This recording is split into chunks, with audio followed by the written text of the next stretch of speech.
Hello guys, அடுத்து நம்ம வந்திருக்கிற இடம் எதுன்னு பார்த்தீங்கன்னாக்கா, எட்டுக்கை அம்மன். கொல்லிமலையில் இந்த கோயில் கொஞ்சம் ஃபேமஸான கோயில். ஆக்சுவலாக மோஸ்ட் ஆஃப் த கொல்லிமலைக்கு போகிறவங்க எல்லாருமே இந்த கோயிலுக்கு போயிட்டு தான் போகிறாங்க. இந்த கோயிலோட சிறப்பம்சம்னு பார்க்க போனீங்கன்னாக்கா, அவங்க என்னென்னவோ சொல்கிறாங்க. இங்கே பாருங்கள், அந்த கல்லில் துணிங்க எல்லாத்தையும் கட்டி வச்சுருக்காங்க. ஏன்னு கேட்டதுக்கு இந்த பாட்டி ஏதோ ஒரு கதை சொல்கிறாங்க. கேளுங்க. தெரியல, நம்பிக்கை தான். நம்பி தானே வர்றோம். நம்ம வேண்டுதலை கட்டிட்டு போங்க, வந்துட மாட்டிருக்கு.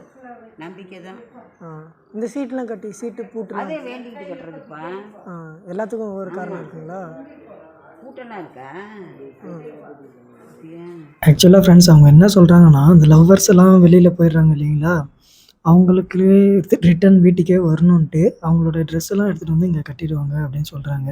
அவங்க சொல்கிறதுல அவங்களுக்குமே முழுசா தெரிலன்னு நினைக்கிறேன். அவங்ககிட்ட கேட்டதுக்கு அது எல்லாமே ஒரு நம்பிக்கை அப்படின்னு சொல்லிட்டு இருக்காங்க. இது உண்மையா என்னன்னுலாம் தெரியல. பட் எல்லாமே நம்புகிறாங்கல்ல. ஓகே, நெக்ஸ்ட் வீடியோவில் பார்க்கலாம்.